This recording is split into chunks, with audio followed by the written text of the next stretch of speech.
Good afternoon, everyone, and welcome to the show. Today's guest is Tony Aued. He's the writer of this great book. This book is so awesome. I mean, really, it's awesome. The name of the book is Murder in Greektown, and it is based on Detroit. Hi, Tony. How are you? Hi, Patrice. How are you? I'm doing just fine. Good. I would like to first congratulate you on writing this book. It's a very great book, and it just took me back. Thank you. I'm glad to hear that. I've had a lot of really nice compliments from people, and it's really my first local setting book total. And it was so much fun to write because I'm from Detroit originally, although I've lived across the entire Southeast. And writing about an area that I do a lot of research on all my books. But the research was easier because I lived here.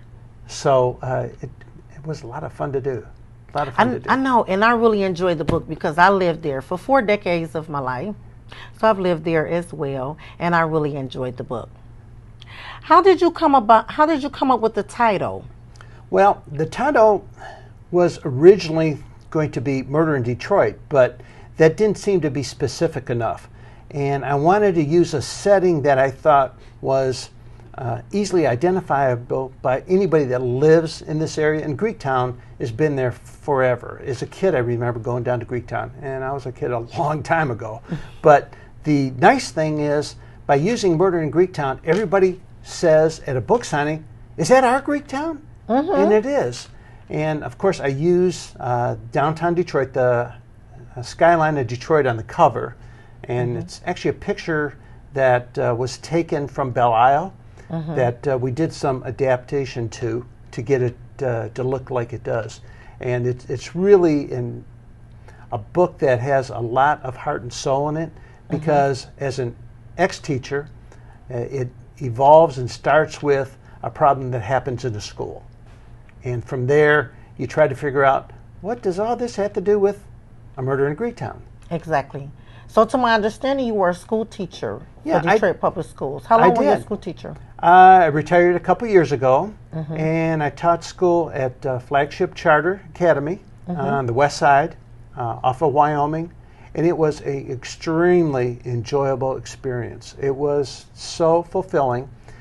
And the funny thing was, being my age, going back to teaching, I found the students maybe even more respectful than they were to the younger teachers, because a lot of kids said, "You're kind of like my grandpa, Mr. Aued." And I took that as a compliment. Great. Is there a message in your novel that you want readers to grasp? There's a message in not only Murder in Greektown, but in my 4 previous FBI thrillers. And the message is that regardless where you are in life, because my main detective in Murder in Greektown is somebody who was once involved in an internal affairs investigation, someone who was relegated to a poor precinct, someone who hadn't had a major case in forever. All of a sudden he becomes the focal point of the case and solving this case. So no matter where you are, things can turn around. They can turn around pretty quick for you too. So I think that ends up being awfully nice. So how much of the book is realistic? Are experiences based on someone you know or events in your life? Well, I would say that as far as realistic, I'd say at least 50% of the book is realistic because I use all local actual places, actual streets.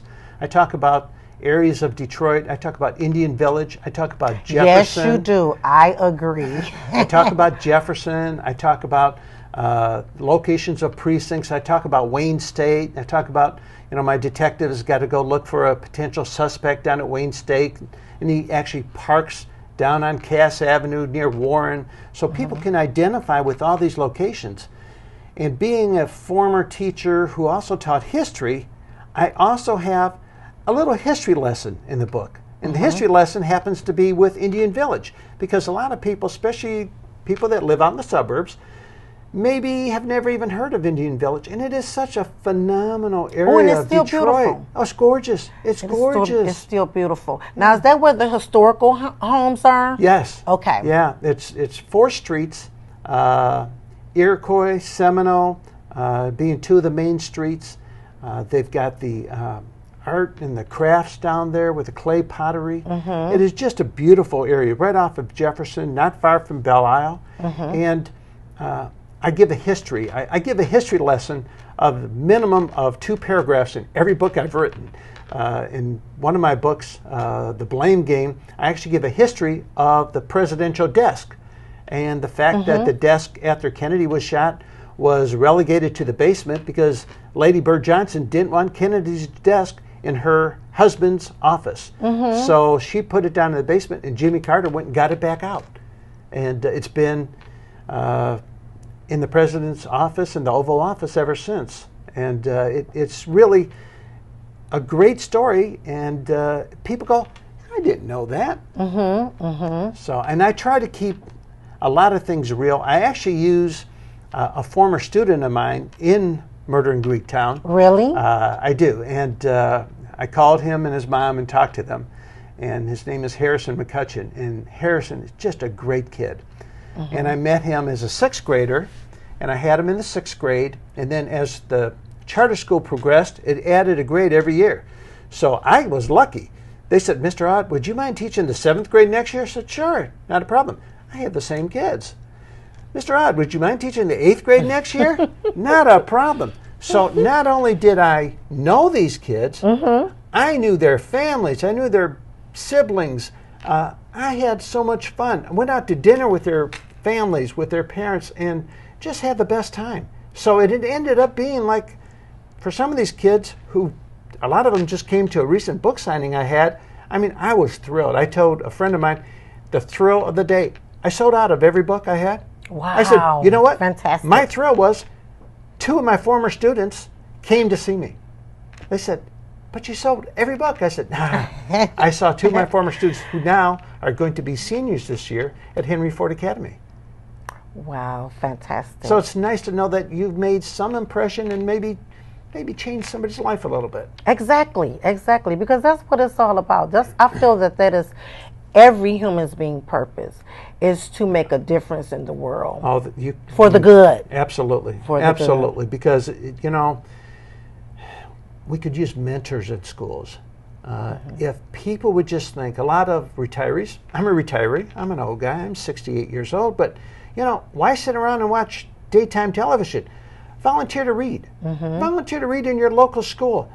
The impact you could have, because a lot of kids don't have moms and dads.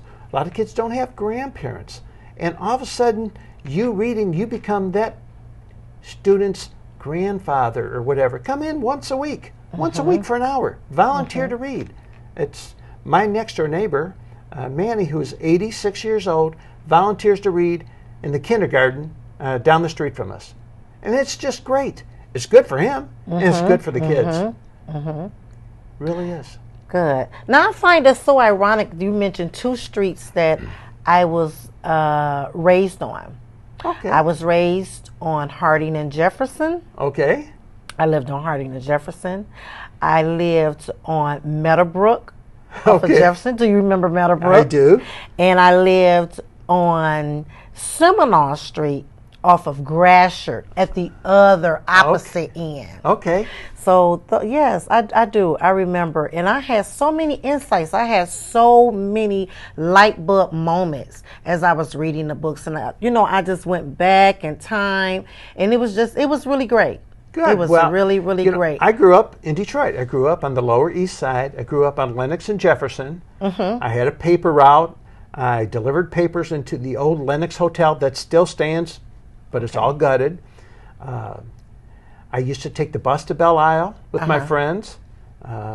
Still drive around Belle Isle all the time. I've got a little old sports car that my wife and I will take a ride and drive around Belle Isle. It's such a beautiful place. A lot of people don't know the history of Belle Isle. Belle Isle actually was called Hog Island. Really? And it was a way station for slaves to escape to Canada. Wow. So all the slave people would bring, in the Underground Railroad, they would bring all these slaves up through Michigan that came through here, that didn't come up through Buffalo, and they'd bring them to Hog Island. Those slaves would be positioned and ready to go across to Canada. And then there was a Methodist minister in Canada who set up a place called Buxton, a town. And as a family was taken across to Canada, they were given property in Buxton with a couple rules. Number one, they had to build a house, and everyone in that community had to help that family build the house. And then they had to grow something for the whole community. So as each new family arrived, they had to help the next family. So in Buxton still stands today, it's a museum.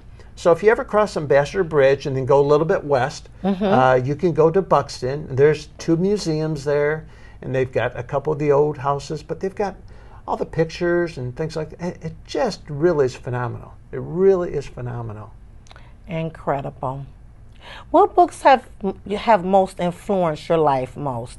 If you had to choose a higher writer, would you consider a mentor? Who would you consider to be a mentor? Well, if I chose a mentor, I guess I really like David Balducci, and I like James Patterson. I like James Patterson's Dr. Cross character. And my very first book, The Package, Blair Adams' The Package, was written as a personal story on a tragedy that evolved into a great maybe catharsis for myself. My 23-year-old daughter's husband was killed in Iraq, and she lives in California, and like anybody who loves their kids, you worry, you try to figure out what to do, how can I help her? And I got thinking, after Jake's funeral, a lot of unusual things happened. And I said to Blair, so you know what? Jake was more than just a soldier. There's something more to this. So I started writing this story. And I fictionalized it somewhat, but chapter 1 is pretty much the way it happened, because she comes home from his funeral only to find problems at her apartment. Okay. Well, as the story goes on, Blair Adams' The Package is my first book, and it starts off with a vulnerable 23-year-old war widow who grows in emotion and strength and power through the whole book, and a strong female character. And as the book goes along, you see how she outwits all the male characters in the book. And then it ended up becoming my series. Blair Adams' Abduction is book 2. And actually my daughter's on the cover of book 2. Oh, fantastic. And then the last 2 books in the Is series, that your daughter? That's my daughter. Oh, wow, she's beautiful. Thank you. Thank goodness she looks like her mom. But she's just a great kid. Oh my goodness, what a great kid. She's now 32, and she has overcome so much. She's a realtor. She's a trapeze artist. She's a world-class trapeze artist. She just came back recently from Istanbul, Turkey, doing a show in Turkey for the Turkish ministry. She lives on the beach in California. She's works in a sushi bar part-time. She's got 3 jobs. She's got life together. She really does. That's good. I love to hear when people stretch themselves. Yeah. She's overcome a lot. And then I have a son. My wife and I have a son. And he is given me as much influence as anybody in writing, because he's a journalist and he's actually an editor. He's an editor right outside of Atlanta in Athens, Georgia. And he's a magazine editor now, and he worked for 3 newspapers before that. Went to school at the University of Mississippi on a full scholarship, journalist scholarship. My daughter went to University of Alabama. So I've got 2 SEC kids that they always battle when their 2 schools are playing each other. But so I'm pretty fortunate, Pretty fortunate. Well, that's great. You must be a proud dad. I'm a very proud dad, and I've got a lovely wife that has put up with me for 44 years. So, Great. What books are you reading now? I am just now started reading The Confession by John Grisham. And John Grisham is one of my all-time favorite authors. John Grisham, who taught for a while at University of Mississippi. Okay. And my son actually went to University of Mississippi on a scholarship that was financed through John Grisham. John Grisham actually sold books from the trunk of his car when he first started. So a lot of people don't realize that. You know, no one starts off just being a world-class writer. You know, we all start somewhere. And but The Confession starts off where a parish minister has a down-and-out dying ex-convict come in and say, there's this young black guy going to be executed for a murder, and he didn't commit it. So the minister knows this guy committed the murder. And how can the minister help solve this murder? So, I mean, that's just in the first couple of chapters. So it's really a good story, really good story. I find myself trying to, I try to read a book a week. I think people that don't read miss out so much. If you sit in front of the television set, you're just brain dead. I know. I'm a very heavy reader. Yeah. Very heavy reader. And sometimes I read 2 books at the same time. Yeah. I mean, they have to be 2 books that's kind of like the same or the same, you know, they're talking about the same thing where I can go back and forth, back and forth, back and forth. Because I'm such a heavy reader, then I have other books, especially when I'm interviewing people, I have to read their books. So in between that time, I'm reading my books, and then I have to read their books. So I know how that is. Right. Especially if they have a thick book. Yours is not that thick. Well, you know, I try to write approximately between 85,000 and 100,000 words. A couple of the books are 105,000. One is 110,000. I think Vegas Connection is 110,000. The Blame Game is actually a political thriller with international flair to it because half the book takes place in South Korea. I really had a heads up because my son's best man was teaching English in South Korea at the time. So every street, every building is factual in every book of mine. So in order to make it factual, I had Josh doing all my legwork in South Korea, sending me back where the temple was. Where is the marketplace? If I'm leaving the marketplace being chased by somebody, what streets would I run down and stuff like that. So I try to make everything flow. So it's really funny. I did a book signing. I had to do a book signing in California when the package came out because I used a local pub. I ended up sitting there a lot when I was drawing out streets on bar napkins and things like that. And the owner asked me what I was doing, and I told her, and she said, why don't you use my pub? So I did, but she said, one condition. She said, you have to do a book signing here when the book comes out. So I did a book signing in Santa Monica, California, in a pub, a British pub. And I actually used the owner in the book, too. I made her the friend of the main character. So that ended up being pretty cool. Who does your book covers? A guy by the name of Carl Virgilio.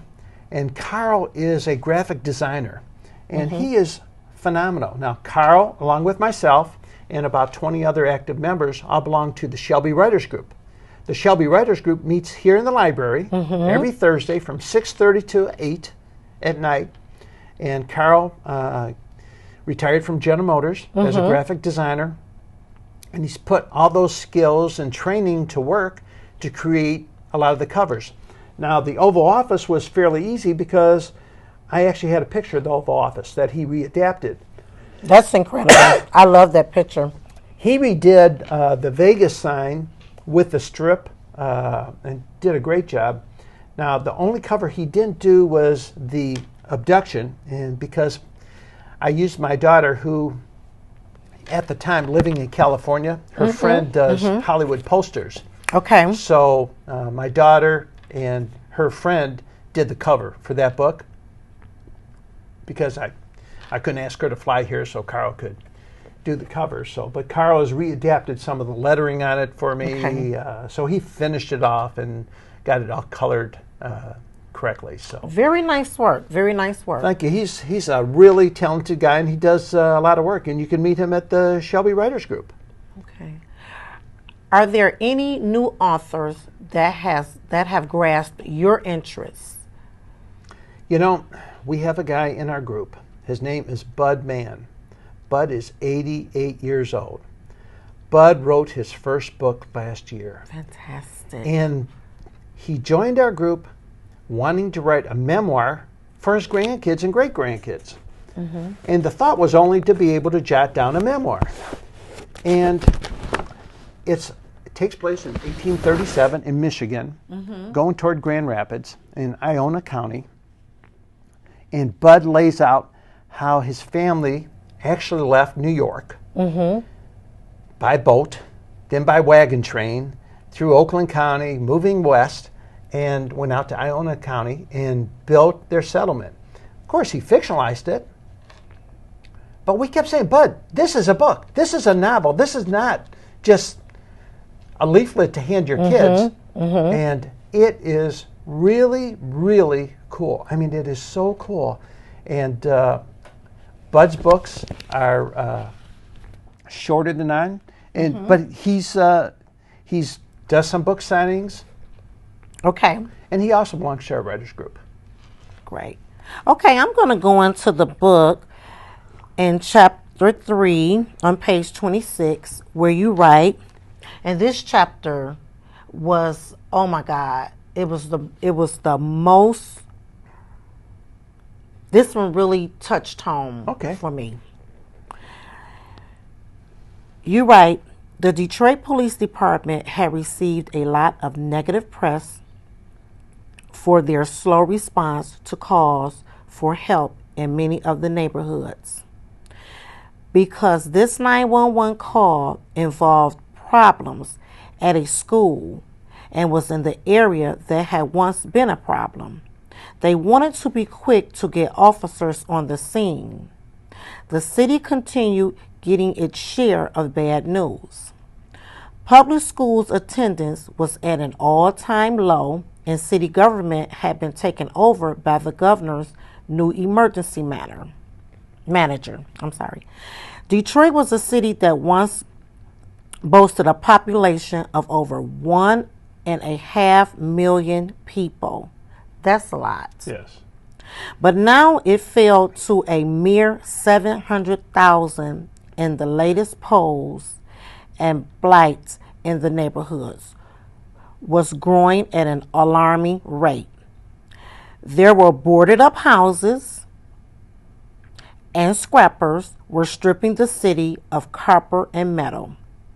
This was once a city of hard-working people with a lot of pride, but the hope of recovery was wavering. Detroit was the home of General Motors, Ford, and many other great corporations who were at a turning point. Could the city survive and rebuild? There was hope and a light at the end of the tunnel. New investors had purchased large tracts of downtown land with grand designs to change the crumbling landscape. Casinos dotted the downtown landscape with MGM, Greektown, and Motor City, boasting huge hotels, gambling, and restaurant venues. Wow. You know, and I had someone say to me, I could write this book because it's all in the newspapers. Well, putting together 100,000 words that all made sense isn't as easy as it sounds. But in order to keep it real, and remember you and asked so me how much is realistic. Information. Yeah. Yes, so much factual information was in this book. This chapter 3 just really hit home for me. Well, you know, kids today don't really know the Detroit that you and I knew. Me even more so, being my age. But there was a spread in the Free Press about 3 years ago. It was a one-page pictorial that had the population Detroit from 1920 to the present. Okay. And then it had different buildings and different things Detroit was famous for. And then the last 3 pictures were all very negative. You know, blight, poverty, and 700,000 people. And as you look at it today, and that's what kids today in the 6th, 7th, and 8th grade know. They don't know the wonderful Detroit. As a kid, my mother worked downtown J.L. Hudson's. Oh, when wow. J.L. Hudson's was my the store, 12 stories, 13 stories high. My mother worked in the bookstore, of course. And Tony was not always the very best person to leave at home with his 3 sisters. So when I got out of school, I rode the bus on Jefferson downtown to J.L. Hudson, and I sat with my mom, and she'd always say, read a book. So I would read a book, and I'd wait for her to get off, and my dad would come pick us up, or my older sister would come pick us up, and we'd go home and have dinner. Well, number one, my mom influenced me so much into reading. Number two, I became knowledgeable of the city because I could travel down by bus down Jefferson. Back then, you could travel as a 12-year-old by yourself down the bus, and no one panicked. No one arrested your parents for letting you be out of the house by yourself. And Detroit was a wonderful city. It my was. goodness. I remember when they tore down the J.L. Hudson building. Yeah. I felt like, oh my God. It felt like there was something historical, and it felt like I was like, wow, downtown is not going to be the same. Right. It's not going to be the same. And from that standpoint, it never was. When I would go downtown, it didn't feel the same. Right. You know, and my wife and I go downtown a lot.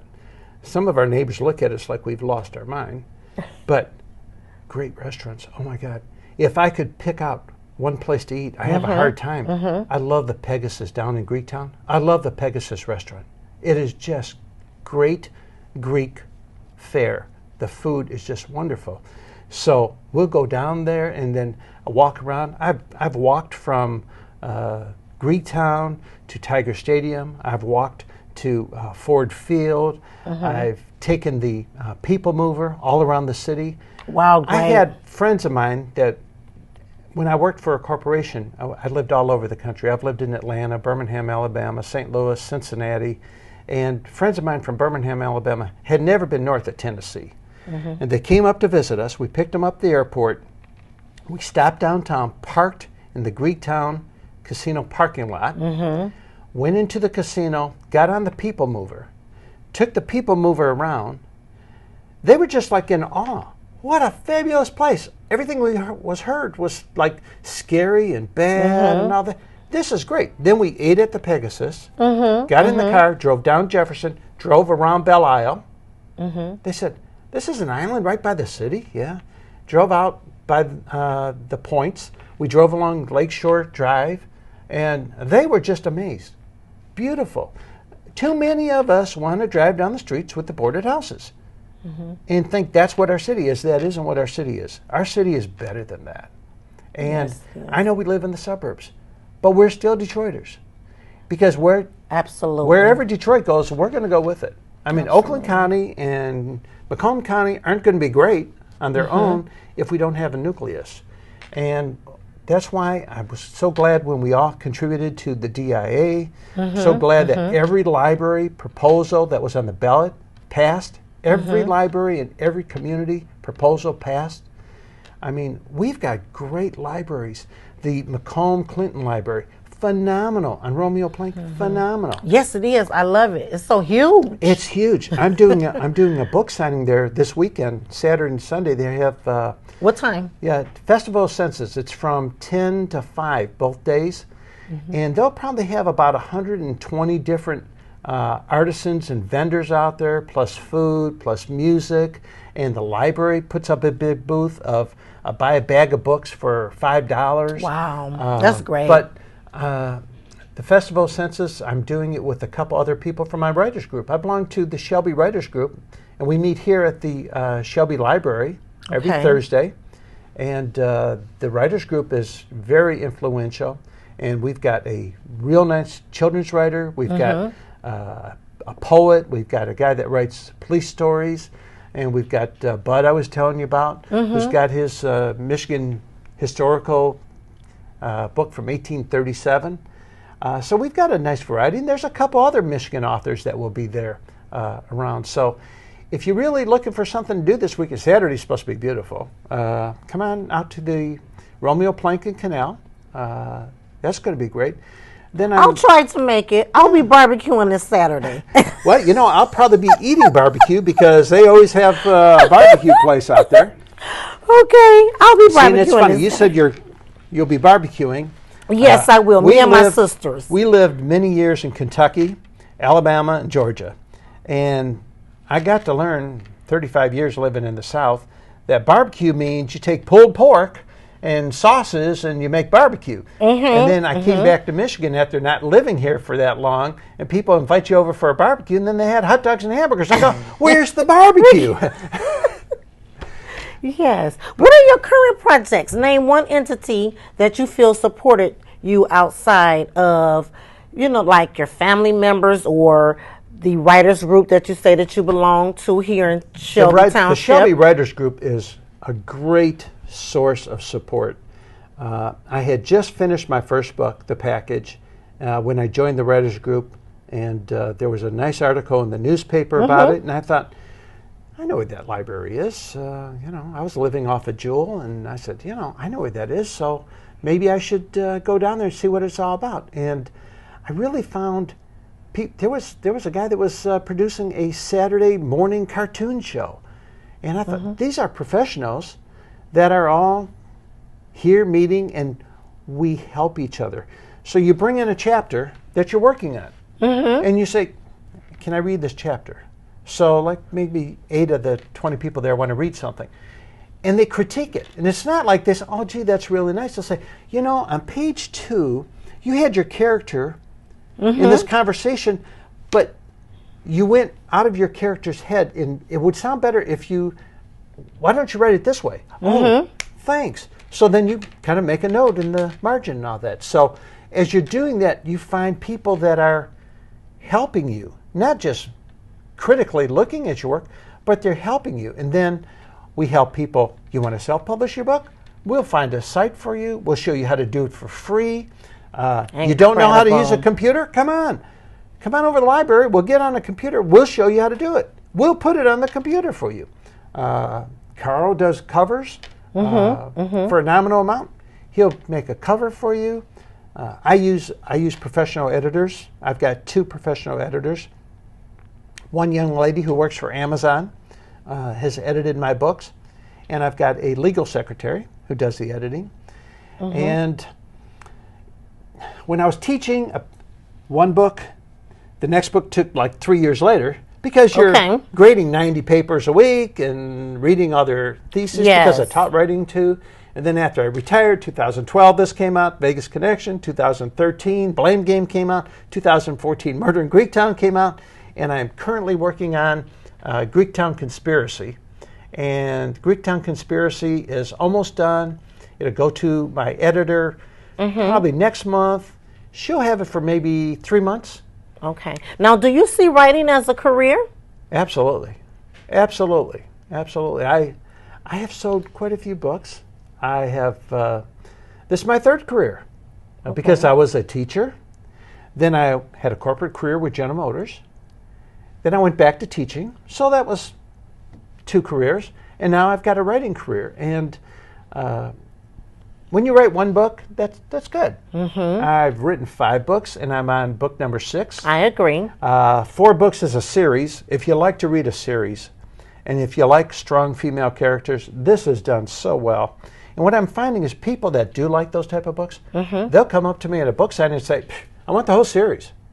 I don't want to start reading book 1 without knowing what's going on with the character. Now, if you had to do it all over again, would you change anything in your latest book that you've written? No, because there's so much of my heart in that book because of the Detroit connection, because of the school connection, because of the teacher connection, because one of my 2 main characters is a teacher. And I do use students in the book, and I do use a school setting in the book, and how the students try to help in the case.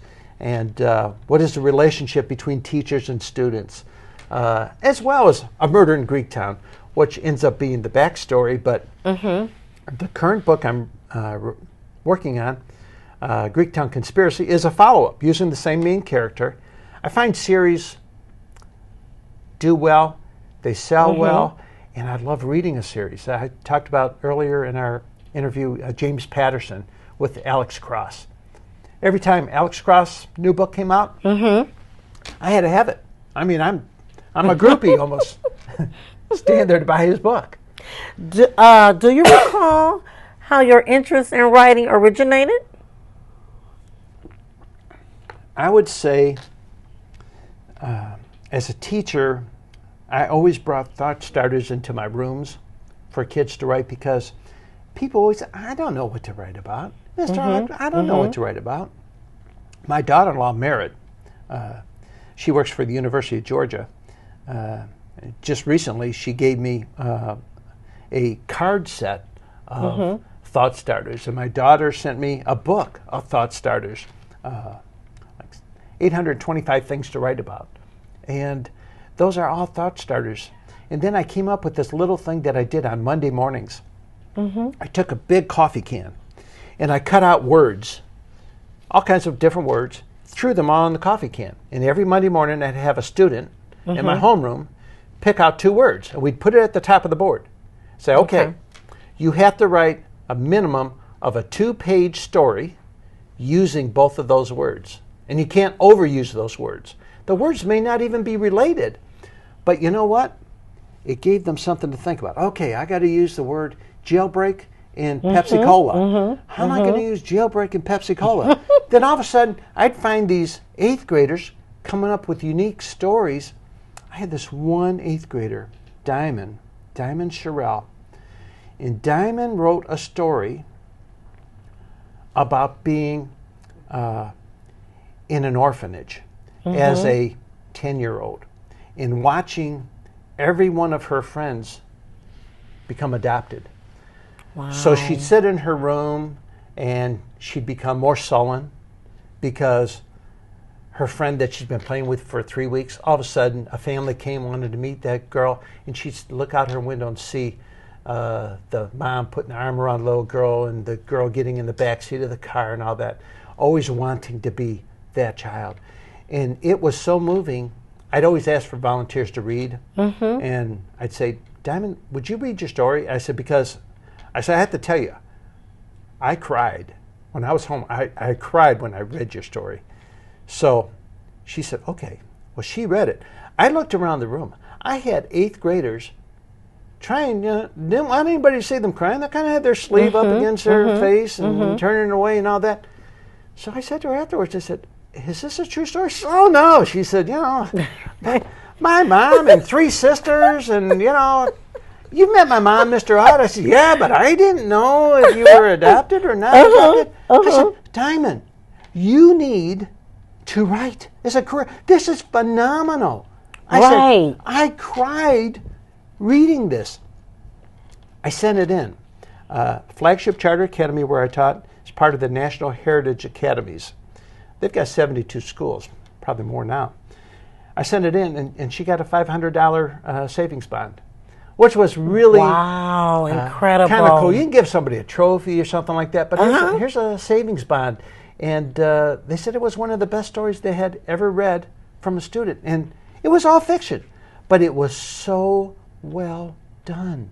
Phenomenal. That's phenomenal. I did something else, I'm sure, unethical probably, but I put dollar bills with magnets on my board, $1 bills, and then I put a $5 bill on the board. And I just stuck them on the board, and then I say, okay, we're going to vote on these 2 words, the best stories. You're going to vote. And the one that's the best gets the $5 bill. The ones that you all say are really good come up here off the board, and you get a $1 bill. You know what? Kids wanted to read. They wanted to read their story. Great. That's great. Whatever works. Always say whatever works. You give somebody a little stimulation, a little reason, kids would just, and they would say, can I read? Can I read? Getting kids to read aloud is tough. Getting kids to write is even tougher. And if you can motivate them to do that, the young man that I use in this book, Harrison McCutcheon, he wrote me an email. I was in Florida doing a book signing in Panama City, Florida, and he wrote me an email. And he said, Mr. Aued, I'm sitting here in my history class, and teacher asked a question. I raised my hand, I answered it. She asked a follow-up question. He said, I found myself standing up and explaining the answer and how it relates to a couple other things, and I sat back down, and he said, why do I know that? Then he said, Mr. Aued. He said, so I just need to tell you, thanks, Mr. Aued. That was better than anything I have ever received in my life. Now, you've done such a great job in writing. Well, this is the only book that I've written that you wrote. Is there anything you find particularly challenging in your writing? Oh, yeah. Every once in a while, I'm like everybody else. I'm stuck.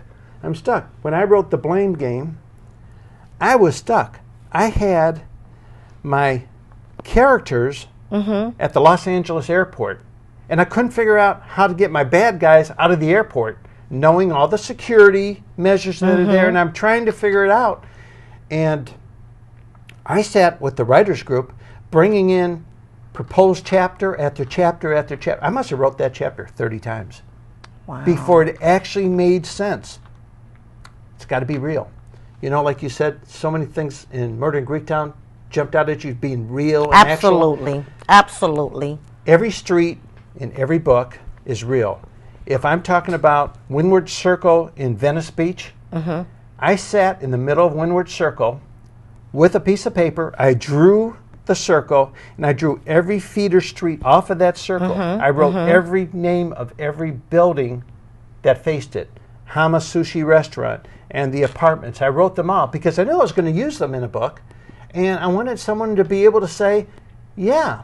In book one, I told you I used a pub, and they asked me to do a book signing. I actually had the pub owner call me one day, and she said, this lady wants to talk to you. She bought your book, and she's reading it, and she's here at the Britannia because it's described in your book, where it is and all that, and she wants to make sure this is the place. I said, I'll talk to her. So I did. I talked to her, and she said, now, is there anybody from the Britannia in the book? I said, well, you're standing next to Ollie, who owns the pub, who is in the book. So Ollie told me when I talked to her later on, she says, she wanted my autograph too. Now, what have you learned from writing all 5 of these books? What have you learned yourself? You know, I've learned a little bit more about myself. I learned a lot of my weaknesses. I told you I'm an ex-teacher. I can't spell. I thought I could spell, but there's a couple words that I guess I can't spell. And my editor has pointed that out. She said, every time you use this word, I don't care if it's book 1 or book 4, it's still spelled wrong.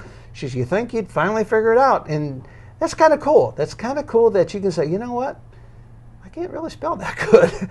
But I find that I spend too much time on book 1 trying to make sure it was grammatically correct and spelled correct.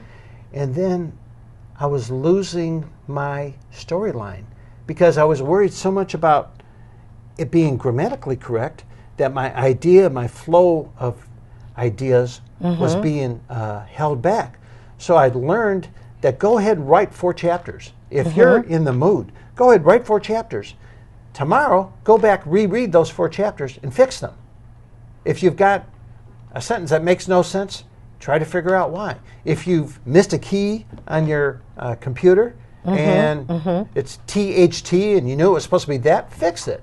And you can do that. So I try not to be perfect when I'm doing my draft, but I do them all on the computer.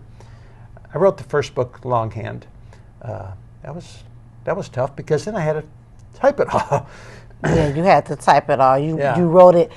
You say you wrote it longhand? I wrote it longhand. Okay, because and then you had to type it all. I was just writing on legal pads and writing my story and thinking, hey, this is going to be pretty good. And then I thought, guess what? It's got to get from the legal pad to my computer. Exactly. So, but do you have anything specific that you would like for your readers to know? Anything specific in either one of your books or all of your books? Well, I guess in my 4 FBI thrillers in the Blair Adams series, I want my readers, especially women, especially young women, to know that strong females exist, and strong females can do anything. I have a daughter that's proven that.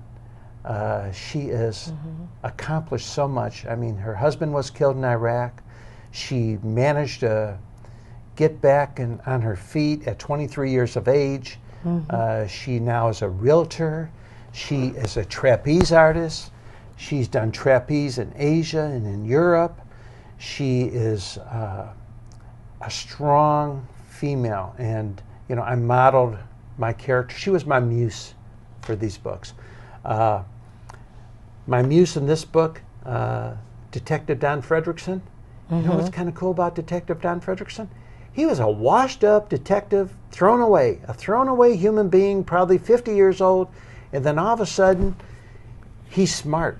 He's ingenious. He can solve things. He can put things together. He starts working with the FBI. He starts working with the district attorney.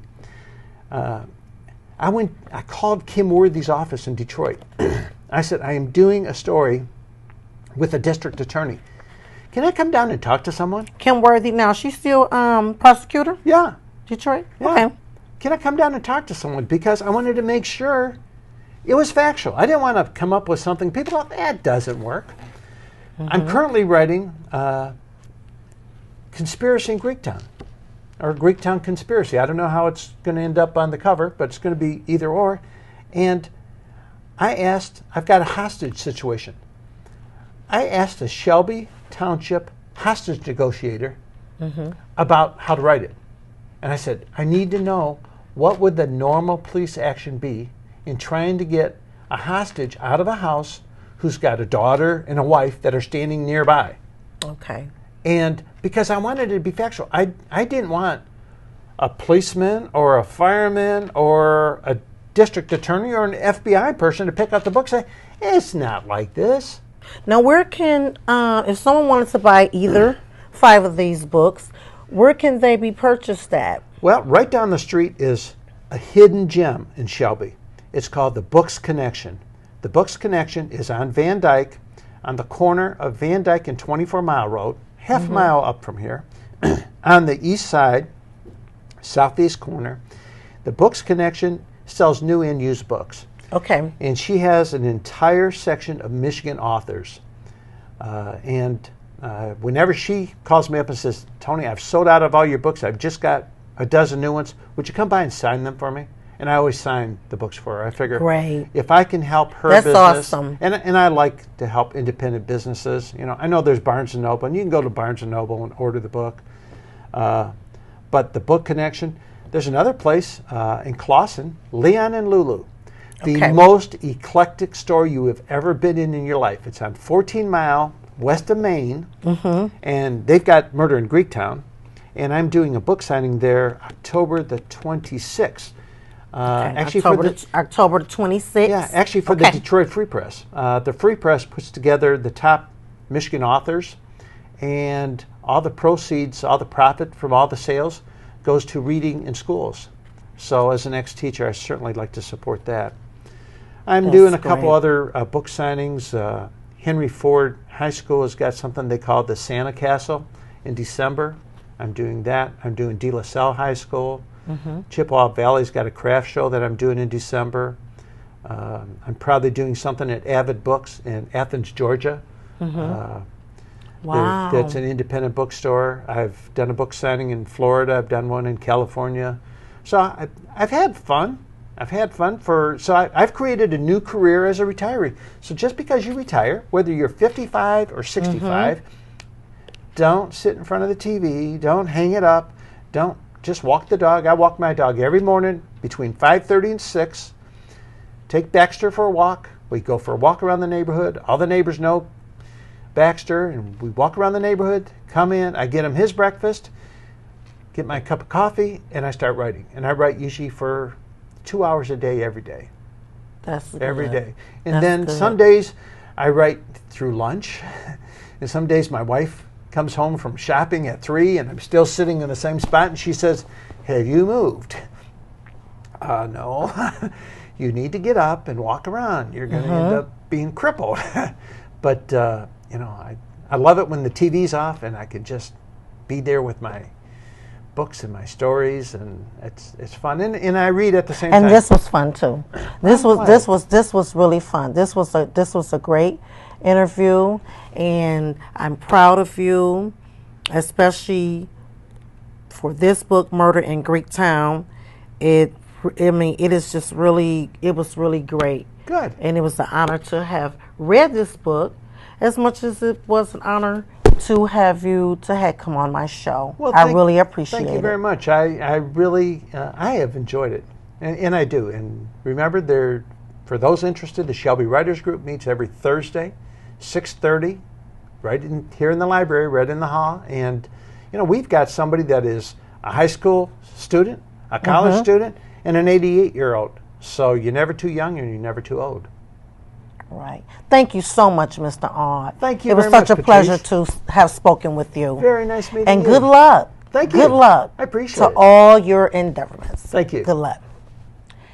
Thanks, everybody, for watching the show, and have a great day.